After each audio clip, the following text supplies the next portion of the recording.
खुलुमबाय बयखौबो कक्राझार जिल्ला सालाकाटिनि साखाथियाव थानाय रेल लामायाव थांनाय हरनि समाव आईडी बमा बेरफ्रुहोनाया बयनिबो गोसोआव गिखांनाय सोमजिहोदों।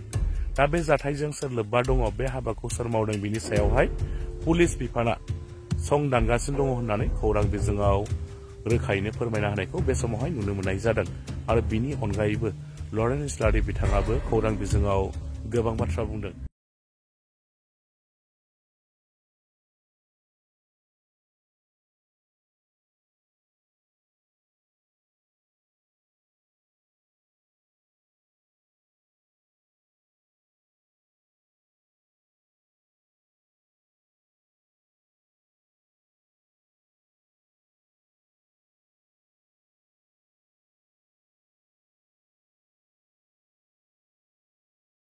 চাওক, ৰাতি হৈ যোৱা যিটো ঘটনা, এই ঘটনাৰ খবৰ ল'বলৈ ময়ো ইয়াত আহিছোঁ।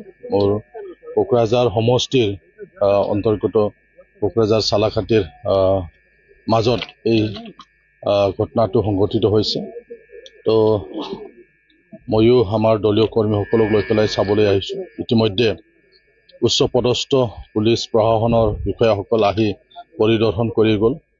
ৰেল বিভাগৰো উচ্চ পদস্থ বিষয়াসকল আহি ইয়াত পৰিদৰ্শন কৰি গ'ল। গতিকে নিশ্চিতভাৱে উচিত এটা তদন্ত হ'ব, আৰু এই তদন্ত হ'লে গোটেই ঘটনাবিলাক নিশ্চয় ওলাই পৰিব বুলি মই ভাবোঁ।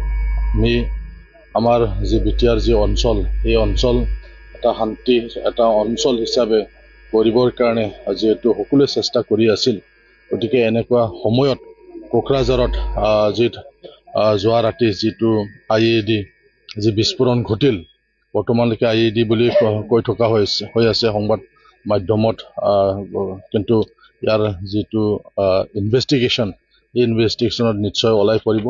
যিয়েই নকৰক, ইয়াক মই তীব্ৰ ভাষাৰে গৰিহণা দিছোঁ। আমাৰ এই শান্তি বাতাবৰণ ইয়াত আমি গঢ়ি তুলিব লাগিব। আমাৰ শান্তিৰ যি বিটিআৰ অঞ্চল, ইয়াত যাতে কোনো উগ্ৰপন্থী হওক বা কোনো দুষ্ট চক্ৰই হওক, আন যিয়েই নহওক, তেওঁলোকে যাতে এনেকুৱা কুটঘাতমূলক যাতে কাৰ্য সংঘটিত কৰিব নোৱাৰে, তাৰ কাৰণে আমি সকলোৱে সজাগ হ'ব লাগিব। মই পুলিচ প্ৰশাসন আৰু জিলা প্ৰশাসনক, ৰাজ্য চৰকাৰক অনুৰোধ কৰিব বিচাৰিছোঁ, আপোনালোকৰ মিডিয়াৰ যোগেদি অতি সোনকালে যাতে ইয়াৰ উচ্চ পৰ্যায়ৰ এটা যাতে তদন্ত হয়, আৰু যাতে এই গোটেই ঘটনাৰ আঁৰত কোন আছে ইয়াক যাতে ওলাবলৈ চেষ্টা কৰা হয়, তাৰ কাৰণে মই আহ্বান জনাইছোঁ। এতিয়া আজি পুৱতি নিশা এটা ইয়াত ছাছপেক্টেড ব্লাষ্টৰ ঘটনা হৈছে। ইনভেষ্টিগেশ্যন চলি আছে আমাৰ এতিয়া, খুবেই প্ৰিলিমিনাৰী অৱস্থাত আছে। এতিয়া বৰ্তমান কেনেকৈ হ'ল, কোনে কৰিলে, কি পদ্ধতি ইউজ কৰা হৈছে, সেইখিনি ক'বলৈ অলপ দিগদাৰ হ'ব। ইনভেষ্টিগেশ্যন প্ৰচেছটো আৰম্ভ হৈছে। ইমিডিয়েটলি তাৰ আগতে ৰেল লাইন ৰেষ্টৰেশ্যনত চাই ল'ব কথা আছে। চ' এতিয়া বৰ্তমান সেইখিনিয়ে ক'ব পাৰিম মই। ইনভেষ্টিগেশ্যন চলি আছে, উই আৰ ট্ৰাইং। আমি কি হৈছে একজেক্টলি, কি কেনেকৈ হৈছিলে, বা কোন ইনভলভ আছে, কি কথা, এই গোটেইখিনি কথা আমি আফটাৰ ইনভেষ্টিগেশ্যন আমি ক'ব পাৰিম। সেইটো মই আপোনাক হয় বা নহয় বুলি মই এতিয়া ক'ব নোৱাৰোঁ। আমি যিখিনি দেখিছোঁ, যিখিনি বস্তু পাইছোঁ, সেই গোটেইখিনি চোৱা চিতা কৰি পৰীক্ষণ নিৰীক্ষণ কৰিহে আপোনালোকক মই এটা ডিটেইল কিবা ক'ব পাৰোঁ। ৰেল ট্ৰেকৰ অলপ ট্ৰেক হেৰি হৈছে,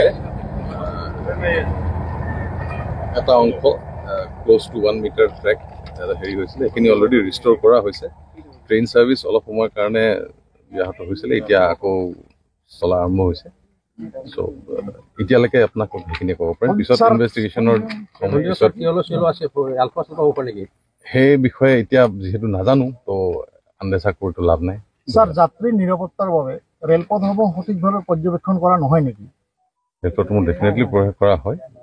এইটো ইয়াত গোটেইখিনি ইনভেষ্টিগেশ্যন পিছত ওলাব, যে ইয়াত যদি কিবা লেপছ আছে কাৰোবাৰ, সেইখিনি কথাও ওলাব, বা কোনে কি কৰিছে সেইখিনি কৰা যাব। ৰেলতো কোনো ক্ষতিগ্ৰস্ত হোৱা নাই এতিয়ালৈকে আমি গম পোৱা নাই, আমি গম পোৱা একো হোৱা নাই। পিছত আমি জনাম দিয়ক ডিটেইলছত। ইনভেষ্টিগেশ্যনটো একদম প্ৰিলিমিনাৰী ষ্টেজত আছে। পিছত যেতিয়া কথা ওলাব, আপোনালোকে গম পাই থাকিব। Thank U.